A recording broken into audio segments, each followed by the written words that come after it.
AITAH for refusing to help my GF after she cheated on me. Here's the deal. I was in a relationship with my girlfriend for about 2 years. I thought things were going well until I found out she cheated on me with some loser from her workplace. Honestly, this guy isn't even in my league. Like, I'm not trying to sound arrogant, but I put in the effort, got a decent job, workouts, and I'm not a complete mess. When I confronted her about it, she broke down and claimed it was a one-time mistake. But I mean, come on, who does that? She said it was a moment of weakness and begged for forgiveness. I was furious, but for some reason, I let her talk me into going to couples therapy. Fast forward a few weeks and I thought maybe we could work things out. But every time we had a session, she would bring up how I need to communicate better or be more romantic. Seriously, the whole time I'm sitting there thinking, you cheated on me and I'm the one who needs to change.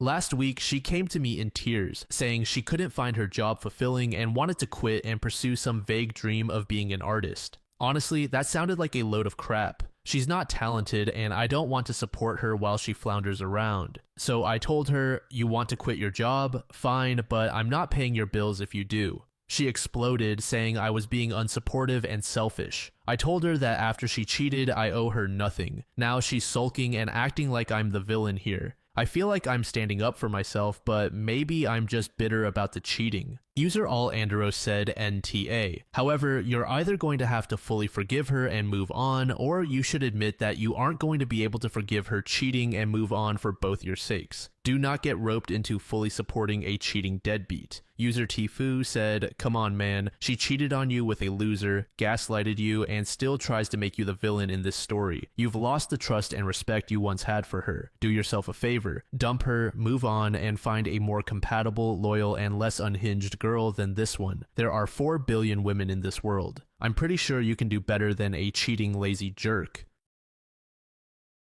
This next post was made in the AITAH subreddit by a throwaway account. The post is titled AITAH for cutting back on work to prove a point to my wife. My wife is usually an angel of a woman, but has recently gotten into a friendship with a woman whom I personally believe is a bad influence on her. Not in a patronizing way, more of a lie down with dogs, get up with fleas type of situation. I never said anything about her childishness or her very radical misandry because frankly, it doesn't affect me, until it did. A few months ago, my wife began pressuring me to do more around the house. Before I get an instant YTA, we already split chores and childcare. Admittedly, she had a bigger share than I because she is a stay-at-home mom, but I do most of the cooking. I take out the garbage, do laundry, and deep clean the bathrooms once a week. I also help with our boys' homework and such. She insists that I am not doing enough and that I should be doing more around the house. I tried having discussions with her asking what she expected from me, and for months it seemed to be going nowhere. She used the D word more than once when speaking on this, which felt manipulative. It boiled over when we were out with friends one night and she began talking about how I never helped out and how I use her as a house slave. I will admit I saw red. This next part is where I may be the asshole. I didn't say anything that night, but the next day I asked my boss to be given reduced hours for the next little bit due to stress. And I took over everything in the house. I cooked breakfast and made lunch for the boys before I drove them to school. I cleaned the house top to bottom. I did every dish we had twice, and so on. My wife was blindingly happy and bragged to her friend that she finally had me worn in. She didn't lift a finger for around a month. Then she began asking why we never went on dates anymore and complaining that she wanted to get her nails done as they were growing in. I explained that I had to take that out of our budget so we could continue to afford everything else. But we could absolutely have a movie night in and I could paint her nails for her. She was unhappy with that solution, so I asked her if she would want to get a part-time job to pay for either luxury. You would have thought I asked if she wanted to join a cult. She then asked if I could just pick up more shifts at work to cover her other expenses and used the phrase, be a man, which I found more than a little insulting. I then asked her if she would be willing to go back to splitting the chores and such, which is when she began to catch on that the two were related. She yelled at me that I was being a manipulative asshole for doing this and even claimed it was financial a word. I stood strong for a while, but now I am questioning my methods because even I feel what I did was a bit underhanded. User JTL Rush said NTA, you did what she asked. Reading stories like this really make me question if I want to get married. User DHeffy said NTA, but what is your wife doing? It's time to sit down and write a list of the hours of contribution you both put in because there is a discrepancy. You then need to address that there was never a problem until her friend came along. Being a stay-at-home mom means that she works around the house and does the child care, which is interesting since the kids are in school. User Magoo said NTA. Being a stay-at-home parent means you do most of the housework. I'm not sure why your wife doesn't understand that. Dude, you said that your wife is an angel, but I'm not really seeing it. Threatening divorce to bludgeon you into doing more housework is a pretty big red flag. Update. See my profile for details. I was driving my wife to the rehabilitation center we decided on. On the way, she was screaming at me about how she couldn't believe I was humiliating her by explaining what was happening to the boys and making her message her dealer or friend that they would not be hanging out or using together anymore. She said she didn't want to go and called me a controlling monster. She claimed that threatening her with divorce and taking primary custody of the boys was too far and that I was insane. I just took it and took it and took it until I finally couldn't anymore. Then I screamed at her. I yelled that the woman I met would have rather died than have a pillhead junkie around her sons and how she disgusted me. I told her that I didn't know if she realized how much I was considering leaving her. Not because of the addiction, but because of the way she was acting, as if she hadn't brought drugs into our home, around me, and around our boys. I said I was beginning to hate her for doing that. She was becoming exactly what she always cried about her mother being, and that she was lucky I was here to see it before what happened to her happened to her goddamn sons. It makes me sick to say this, but watching it sink in just how far she had spiraled felt good. Watching her realize that her actions have consequences was nice. She yelled a few more times that I was an abusive asshole or whatever, but she was still crying, so I felt her heart wasn't in it. I plan on speaking to a lawyer. I don't want to divorce her, but I don't know how healthy our relationship could possibly be after this. I know yelling like that was wrong, but I don't feel bad. And that is the part that makes me think maybe I shouldn't be married to her anymore, for her sake and my own. I don't know what else to do, and I'm so pissed that she detonated C4 in every aspect of our life. Update 2. Before you read, please know this is a vent post. I normally would never be like this, but I am beyond upset and need to get this poison out of my head before I go anywhere else with it. She was cheating. The drug-dealing friend sent me videos of her dancing and grinding on this ugly hick-looking bastard. I am absolutely devastated. The boys are staying with my mother for a few days and I'm taking the next week off work. I am so done. I have never been this angry in my life. She was so smug sending it saying, in case you don't realize you're replaceable to her. Well, the free ride stops here. I hope she can get on Medicaid for her Suboxone. I'm done. I saved the video immediately and I'm going to see a lawyer as soon as possible. I can't tell anyone yet because I want to handle this properly. I'm thankful as hell that my parents insisted on a prenup with what I at the time thought was an inhumane cheating clause. I've never been cheated on before and I feel like tearing my hair out. I genuinely never thought she would turn out to be such a scummy piece of work. I cannot handle this. I am not physically able to cope with it. I haven't been able to keep food down, and I drank for the first time in over a decade last night. Then I woke up and had to pour the rest down the drain because I am about to spiral and my boys don't need both mom and dad in rehab right now. I am so close to losing my mind. Also, believe what you want, but please stop sending me private messages about how I should take down the posts or that posting about my personal relationship with my wife is wrong.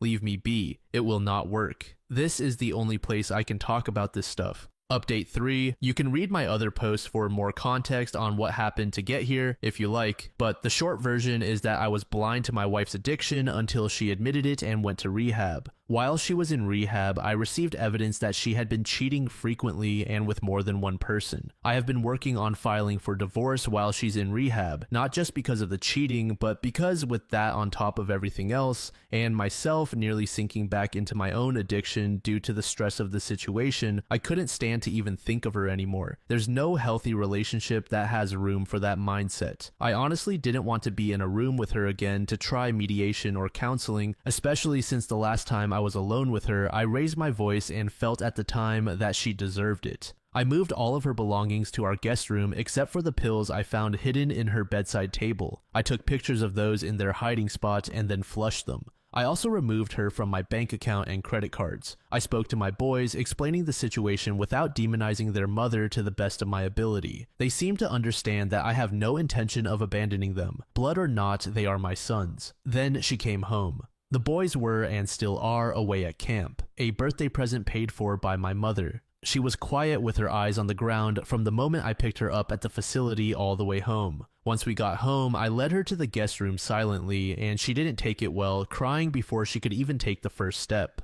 Throughout the next couple of weeks, I let her get settled. Though I stayed carefully neutral, I know she could tell something was coming. I wanted to be as fair as possible and let her get used to being out before I said anything. That was one thing I hated about leaving rehab. Everything was flying at me so fast that I didn't have time to breathe. Finally, I asked her to sit on the couch and began explaining that I do not believe I can continue being married to her and that I wanted a divorce. I should have known her reaction was all wrong. She didn't say anything at all. She only nodded and cried quietly as I spoke. I explained that I did not intend to hurt her but could not be married to her anymore and that maybe both of us should focus on being the best parents we can be. I told her I had no intentions of kicking her out and that because of our prenup, the divorce should be straightforward. She should feel safe beginning to look for employment now, and once she has a job, I will help her find an apartment. At this point, she stood up and walked to her room. I let her go because I thought she must have been overwhelmed and that this talk could wait. She didn't come out at dinner time, and I weighed whether I should leave her alone or not. Eventually, I decided to knock on the door and ask if she was hungry. Long story short, she had somehow smuggled pills into my house and had an overdose. She was dead for several minutes in the ambulance and is now in a medically induced coma because the doctors aren't sure exactly how much damage has been done to her brain. I feel like an absolute monster, like I am scum of the earth,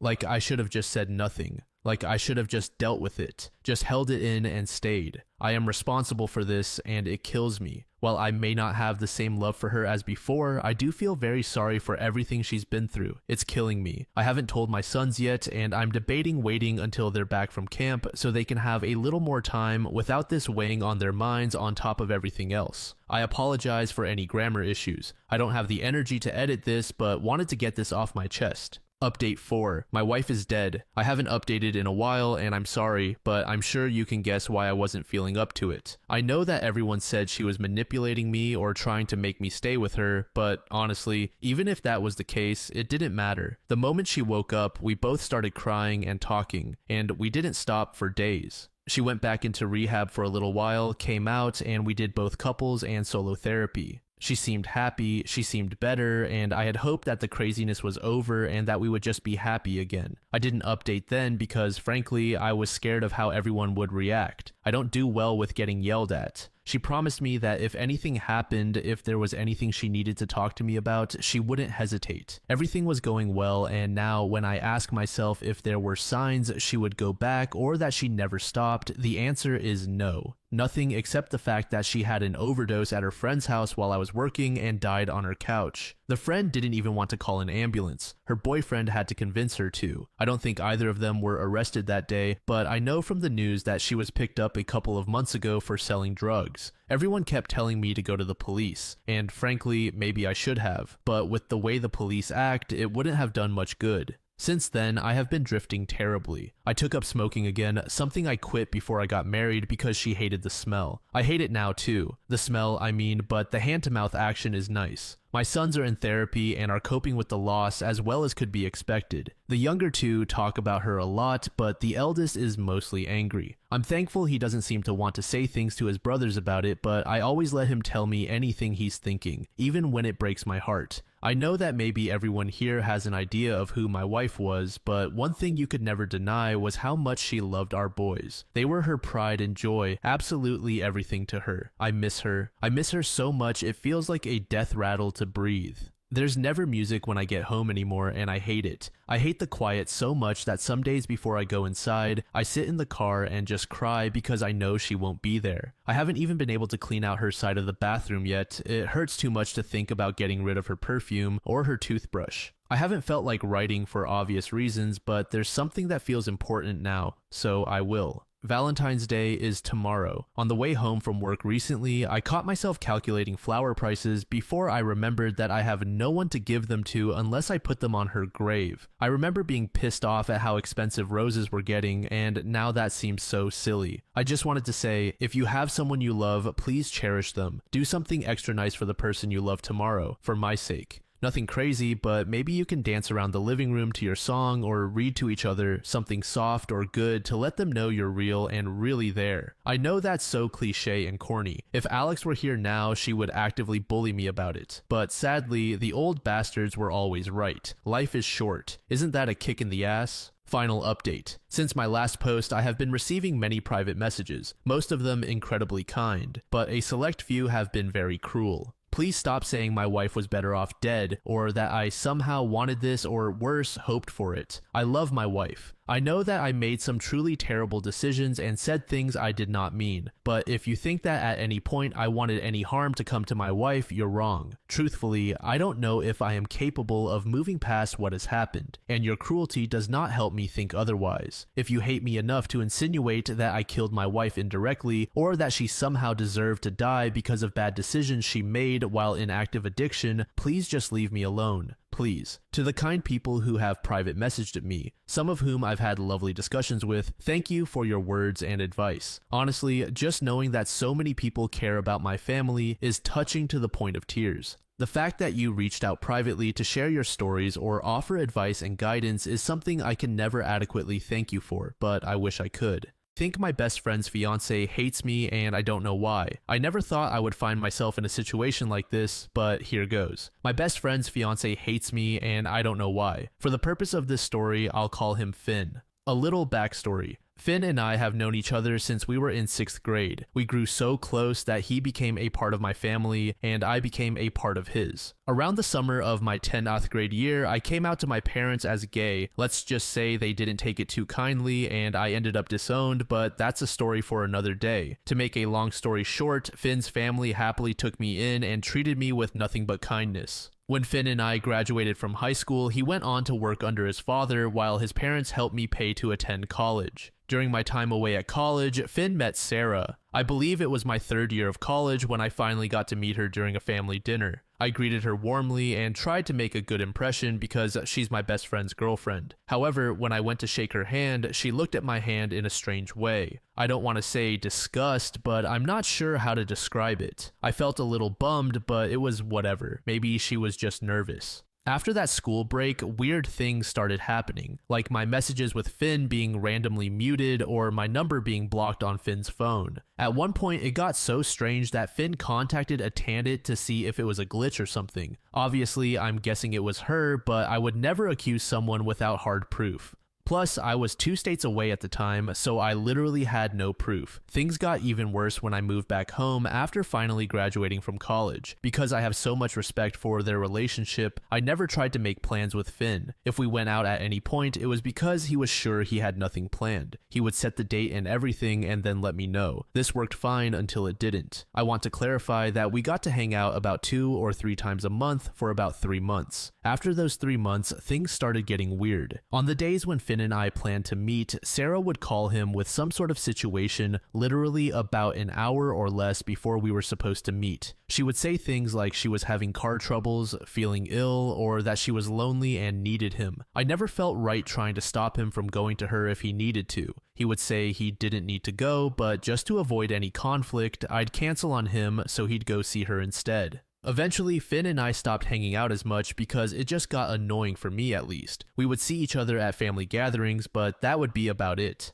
Fast forward to January of this year, Finn proposed to Sarah. Everyone, including myself, was over the moon for them. Who wouldn't be happy to see their best friend tie the knot with someone they love? Let me be the first to say this has been the shittiest time ever. To start with, she puzzled everyone by immediately posting on her Instagram story with a picture of her and Finn captioned "better than the rest" with a kissing emoji. This led me and Finn's older siblings to ask him if he cheated because who is the rest? Finn responded that she's just too excited for it to make sense. That made no sense to me either, but hey, it's not my circus. With their wedding coming up soon, their planning has been nothing short of a nightmare. Her family doesn't want to help with the cost of the wedding, which isn't their obligation, but we as a family decided to pitch in and help them get the best wedding possible. After everything had been covered, there was only one thing left. Who would be in the wedding party? We knew there would be one since she talked so much about it. Finn only had one request, that I be his best man. She initially agreed, but after a few weeks, she came back and said that having me as the best man wouldn't be possible because she wanted that spot for her brother. This caused some trouble for them and things were almost called off until I talked to Finn and said, "It's fine, just let her have it and enjoy your day. Don't let me be the reason you lose what you two have." Of course, I was upset about it, but I would feel worse if things went south because of me. I would say that was my biggest mistake, as now it feels like she is flexing her power. Recently, during another family dinner, she brought up seating and showed us a few pictures. Why was I not surprised that she seated me at a table away from those I would call my family?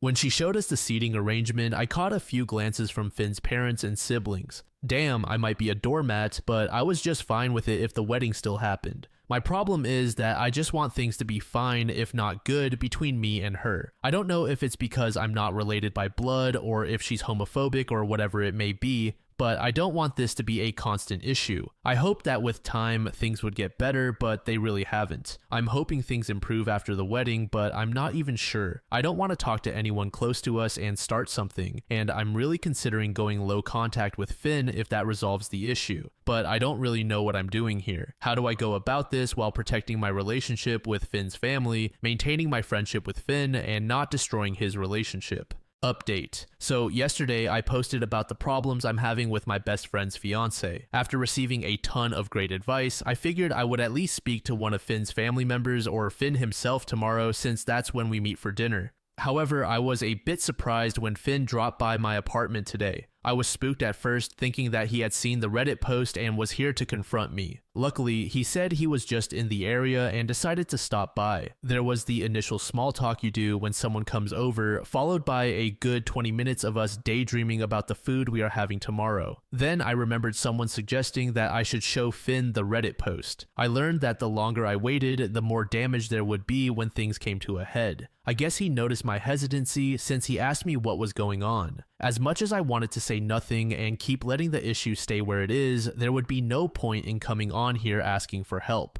I pulled up the Reddit post on my laptop and showed it to him. He read the post about 3 or 4 times, which made me nervous again since time kept dragging on and he had just been staring with no reaction for so long. After a while he asked, "Is this it?" I can't even explain how fast my heart sank. I thought he was about to downplay the situation, even though I would say that both of us have always been understanding of what each other is going through. He read through the comments on the post before he set the laptop down. I want to thank you all so much because the conversation that followed floored me. Almost everyone who gave suggestions was correct in some way. Anyway, the conversation went like this. "Finn, have I ever made you feel like this was something you couldn't tell me?"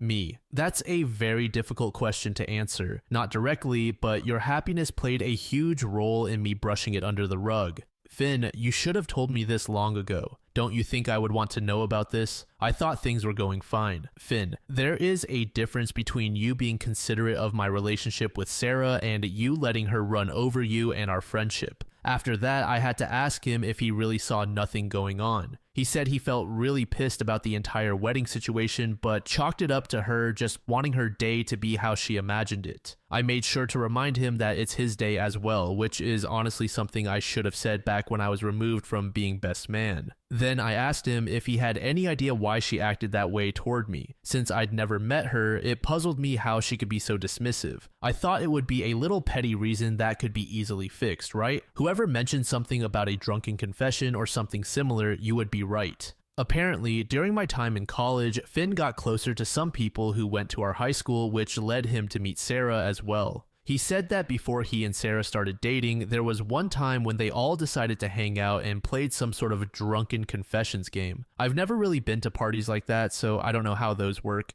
Anyway, he started rambling for a bit before I asked him to get to the point. In whatever messed up way it happened, he remembers saying something along the lines of, "I wish my name was a girl." I'm not blaming him, but there is no way he said something like that. I almost thought he was joking, but he had a stone face. No wonder she hates me, and that makes me wish I would have spoken up sooner. I told him that whatever he said was not okay. I also told him that if he knew he had said something like that, out of everyone, he should have known that she would feel some kind of way about it. He tried to excuse it by saying he thought no one would remember and that it was just something that would pass. Let me clarify that Finn and I have never had anything going on. I don't even know why something like that would be said, and it still feels unbelievable to me. Now I can sort of understand where Sarah is coming from, but then again, if this guy were to say something like that, why would you even go after him? If you end up with this guy, why are you going after the person he said those things about as if it's their fault? If there was a problem that obviously Sarah felt some way about, she should have talked to him or even me so we could discuss it. Anyway, to sum up the rest of our conversation, we ended up understanding that there is a problem that at least he and Sarah need to address. He told me he'd call later today after they sit down and have a talk. Every so often, I laugh because what kind of confession is "I wish he was a girl"? Dude, no. Before anyone asks, no, I didn't ask him if he still felt that way because that's just a can of worms I don't want to open. I'll be sure to update you all whenever he talks to Sarah, and hopefully we can find some sort of common ground. Update 2. So I guess it's safe to say that the wedding is off. On Friday, I came here with the problem of my best friend's fiance hating me. After getting a ton of great advice, I was able to speak to Finn when he dropped by the next day. We talked for a really long time, and some really weird things were said. Anyway, after Saturday, Finn told me he'd call me that night after he spoke to his fiancée, Sarah. Well, that never happened. Sunday dinner rolled around and everyone came by. I knew he had spoken to Sarah because she was giving me a death glare from across the table. Alright, now you're starting to piss me off. We got through dinner and everyone was just chatting. At some point, Finn pulled both me and Sarah outside to the backyard. There was a long silence, but then Finn cleared his throat and the conversation went something like this.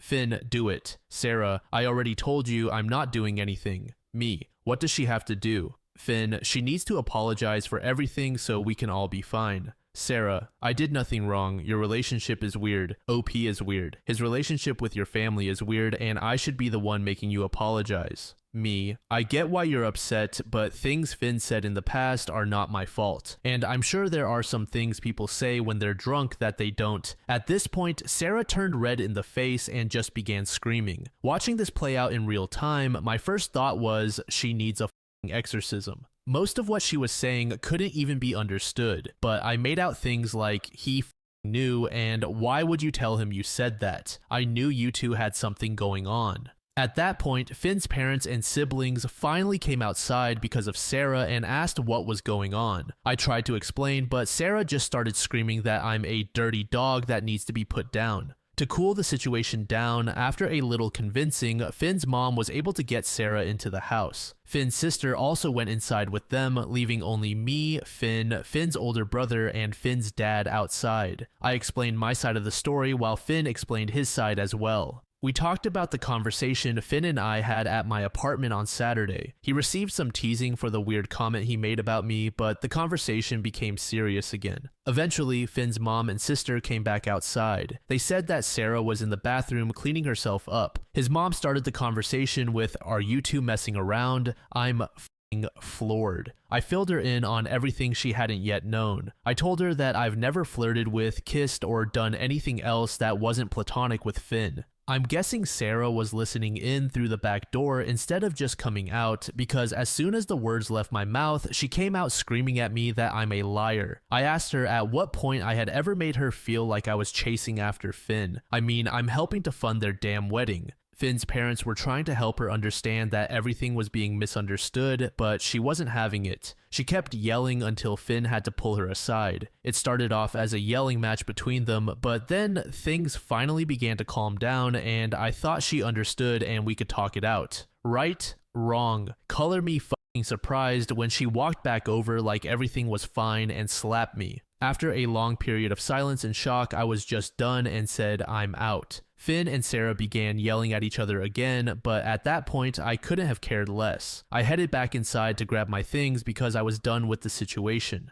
Eventually, Sarah's screams at Finn went from calling him names to her saying, "I'm sorry," and "give it back." Finn yelled at her to stop. Hell, even I was scared and I didn't even do anything. He then said something like, "I let you have the wedding how you wanted. I've never given you a reason to doubt me. The fact that you're just yelling and screaming here like a toddler is honestly something I'm not looking for in a partner. You make up this fake scenario in your head, and why? What good does that do? You're pissed about a comment made at a party before we even dated, and that is crazy to me. You won't apologize. You won't listen. I should have taken the ring the moment you slapped him. Nobody in this house has ever disrespected everyone else like you've done today." Finn came inside as well and began grabbing his things. He told his parents that he was going to sleep in his old bedroom upstairs for a few nights, which they were fine with. I knew Sarah had driven over with him, and no matter what they went through, he should make sure he gets her home safe. After I spoke to him about taking her home, he agreed. Everyone finished grabbing their things around the same time, with me, Finn, Sarah, and his siblings all heading to our cars together. The entire time, I was surprised but not interested when Sarah began apologizing to me. I mean, I didn't even want her to apologize in the first place. I just wanted her to treat me with the kindness I offered her. Why did we have to go through all of this for her to realize that she was being downright nasty? I'm not sure if she's been cheated on in the past or if it's some kind of trauma or something, but it's also not for me to figure out.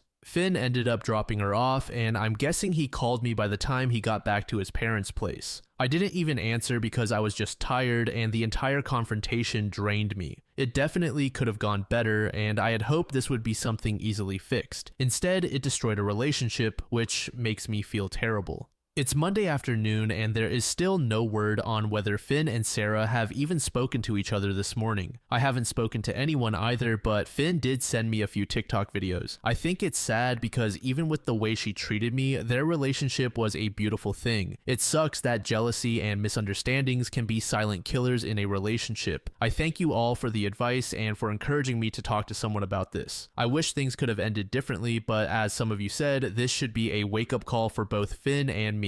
I'm not sure what will come of everything. Maybe they will reconcile eventually, but for now, it seems the wedding may be off. Update 3. It has been almost a week since my initial post, and I can't thank you all enough for the advice. Even the people who called me out on being a doormat, thank you. Since my last update, a lot has happened. I want to start by saying that there isn't a chance of reconciliation between Finn and Sarah. After reading everything and really taking a step back to see how this situation was definitely a blessing, I'm happy with the outcome. Since the major fallout, Finn and I have talked a lot about being open and honest with each other about things that bother us, as well as establishing boundaries for our future partners. Yesterday evening, Finn and I went over to the apartment he shares with Sarah to retrieve his belongings. When we got there, Sarah wasn't home, which was a relief. It took some work to get all his things bagged and boxed up and put in the rental, but luckily we got everything. I actually live in a decent sized apartment, so Finn is going to stay with me until he settles everything with the place he had with Sarah. Finn, along with the rest of his family, ended up blocking Sarah, with Finn blocking her after they spoke one final time this morning. I was around during that conversation, and there was another moment where you all really helped. I'm guessing Finn took notes from you all because he spoke for a long time about how she has things she needs to work on before looking for a relationship, some of which include the ability to love herself and dealing with her mental health, as she is clearly not in a good state. There was a lot more, but that's just to make a long story short. She asked him if there was really no chance that things could work out between them. He told her no, not only because of what he had just said, but also because she disrespected him, me, and the rest of his family. He said he should have put his foot down a long time ago and that it's just as much his fault as it is hers that things got this far. He wished her the best, saying that when she is ready for a relationship and the right time comes, then that will be that. There was a long moment of silence before she ended the call, and he blocked her not long after. I'm not sure how the wedding cancellations and all that will work out, but I'm sure we'll handle it. As far as my relationship with Finn goes, I feel really happy. I feel like I got my best friend back, and it's crazy how you don't realize how different the energy in friendships becomes when you're in situations like this for so long. I can admit that none of this was my fault. However, I could have spoken up about it, not only for myself, but for Finn as well. Maybe the two of us, along with the rest of the family, should take a trip somewhere to take time for ourselves. I think this whole situation has been very eye-opening for both me and Finn, and there need to be some changes, especially regarding our communication, because as you all said, it wouldn't have gotten this far had we spoken about it sooner.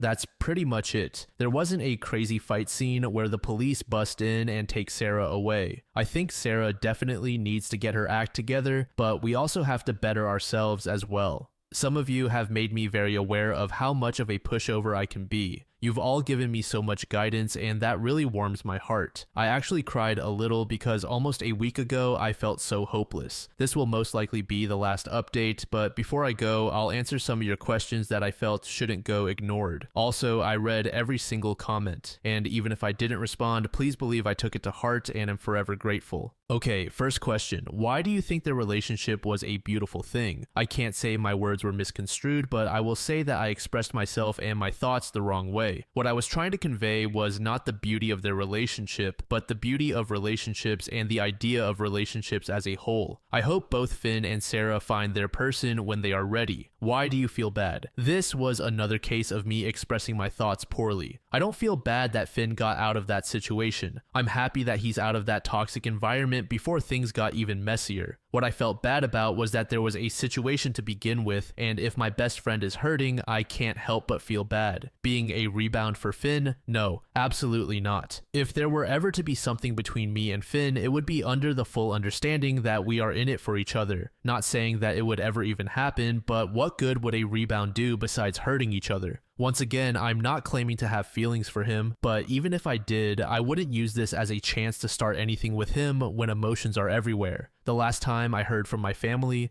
a few months before I started college, which was many years ago. I wish them the best, just not around me. Have you and Finn cleared up what your relationship is meant to be? Yes, we definitely have, especially with the help of you all. I made it known to Finn that it's fine to feel however you feel toward me or anyone else, but you have to understand who you are and what you want out of relationships with people, whether they're friendships, romantic relationships, etc. Someone mentioned platonic soulmates, and that definitely suits us. Why did Sarah's family disown her? That remains unknown. If I ever find out, I'll let you all know. I wish her the best as well, just not around me. Has Sarah ever physically abused Finn? No. He has said that they argued consistently, but there were never any hands laid on one another. Did you file a police report against Sarah? No, I did not, but do not worry. Since it all happened on the back porch, it was picked up on camera and I have it saved to my phone if I ever need it, which I doubt. How have your partners felt about Finn? I've never had one. I think that pretty much wraps it up.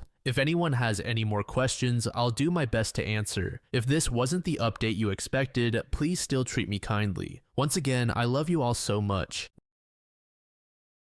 This next post was made in the same subreddit by a user named GoodGirl69. The post is titled, "Is there a way I can fix my relationship with my dad even though he disowned me and made it clear he wants nothing to do with me? I'm 26. My mom is 45 and my dad is 46. It's going to be a long and harsh ride, but I'm okay with cursing and venting because I very much deserve it and am numb to it after going through so much. Never in my life did I think I'd be in this place. My life is a mess right now. I'm the only child of my parents. They met when they were as young as 16 and had me when my mom was 19 and my dad was 20. I was an unplanned pregnancy. My father is no less than the kind of man any woman would want to be with. He cooked, worked, did everything, and literally kissed the ground my mom walked on. I never thought of him as unreasonable or anything negative. He was a family man, someone you'd love to be with. My mom is cool too. She was always there for me and helped me out however she could. My dad wanted to have more kids, but my mom didn't, so when I was 16, my dad had an accident and became bedridden for 7 months. Though we never had to worry about finances, I studied at a private school. There were bills, so my mom got a job, and in the following months, she stepped into my dad's role. She did everything, and I helped her with chores sometimes. Here's the kicker. She met someone and became emotionally involved. One day, she came to my room and silently broke down crying after my dad dozed off. She told me she liked someone from work and that she wasn't attracted to my dad anymore. This whole ordeal was too much for her. She has needs too. She showed me her text messages and told me about the guy they were flirting with. I was young at that time, and seeing her break down broke my heart. I wasn't as close to my dad as I was to my mom. I told her I understood and that I'd cover for her. She began coming home later and we both told dad it was just her work. I never got involved until one day when my mom told me she wanted me to meet someone to discuss a very important topic. We went out and I met that guy for the first time. He was a creep, shaggy clothes and nothing like my dad. I don't even know why my mom would choose this jerk over my dad. We sat down at a fancy dinner place and mom told me she was expecting a baby. I was like, what? They had the audacity to kiss right in front of me. I was pathetically disgusted by them. I asked them what they planned to do. She told me she didn't know. She wanted to keep the baby, but loved my dad too. It was an awkward time, and we came home that night. We talked that night, and she said she wanted to keep the baby. Again, naively, I chose to keep my mouth shut. So after this, my mom dropped the news on my dad that she was pregnant, and he was delighted but visibly worried about finances still being an issue. In the next 2 months, he began exercising and doing therapy so he could go back to work even after doctors said he still needed time. He returned to work and put my mom back in the stay-at-home position like before. When my brother was born, my dad didn't sign the birth certificate. He bought a set of papers but refused to tell me what they were for. Mom was still recovering from her C-section when he never told me what happened. He refused to acknowledge my brother. When mom came home, he told her he wanted a divorce. It hit mom like a truck. She literally had a mental breakdown. She kept begging and crying hysterically while dad remained indifferent, telling her he knew everything. He regretted ever having me because I'm an ungrateful, entitled, selfish person, just like her. They had an argument while I was holding my brother. He called her a and said she couldn't keep her legs closed while wanting him to raise the child of infidelity. Mom kept crying and begging for forgiveness while he packed his bags and left. They got divorced, which took 8 months to finalize. I don't know many details, but dad agreed to pay spousal support for mom and child support for me. Mom got the house, and besides that, everything was settled. He willingly gave up primary rights over me to mom, even refusing weekend visits, just supervised visitations instead. He never once reached out to me. I reached out to him countless times during and after the divorce, but he never wanted to be involved in my life. When I turned 18, he called me once. I remember I was elated that day, but to my surprise, he was cold. He just told me he hoped I stayed happy and that he forgave me for what I did, but could never forget that he was betrayed by his own blood. He told me he disowned me. It hit me hard, harder than I ever expected. I remember falling to the ground and crying. I called my mom names, saying she ruined our family. I even cursed at my brother, saying he was a constant reminder of what she did and that I could never have a father again.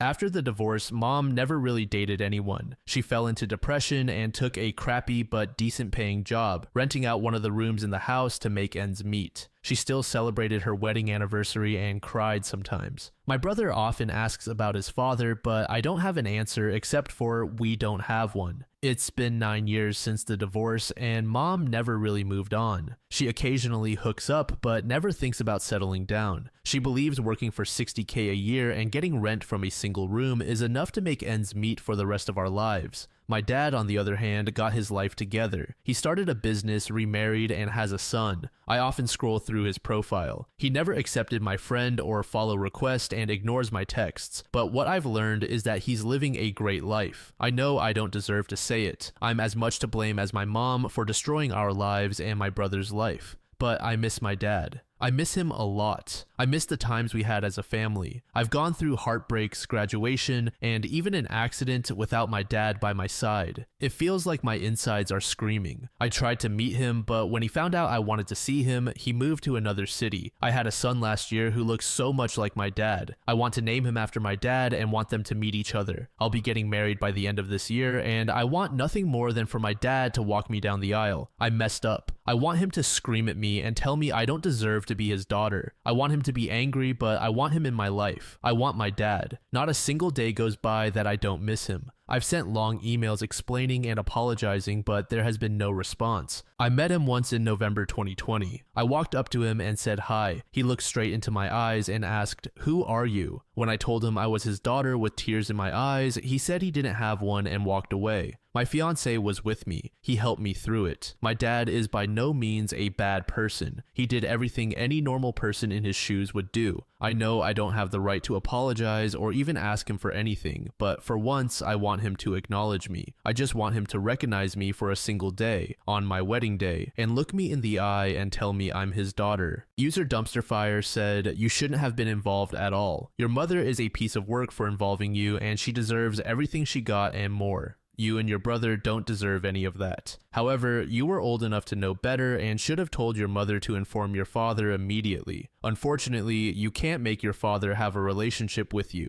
I'm sorry he's chosen to cut you off. I would recommend getting some therapy." User Just Lurking said, "You can't fix this. You betrayed him and he wants nothing more to do with you. Maybe he'll want to talk to you eventually in the years to come, and maybe he won't. Calling or emailing him won't make it happen any faster. Send him a short email every time you change your address so he can contact you if he wants to, but other than that, you probably need to leave him alone." User Little Ladybug said, "I know you were young, but I think it really crossed the point of no return when you saw him pushing himself against doctor's orders and possibly harming himself for a baby you knew wasn't his, yet you said nothing. There is a level of wrong that even being young and in a difficult position between your parents can't excuse, and that was it. Just stop. Everything you typed here is about you. You clearly don't care about his pain or what he wants or needs because you keep hurting him to try to get what you want. Every time you reach out and push his boundaries, you're showing him that you're still selfish, still only thinking of what you want, and still don't care about his feelings.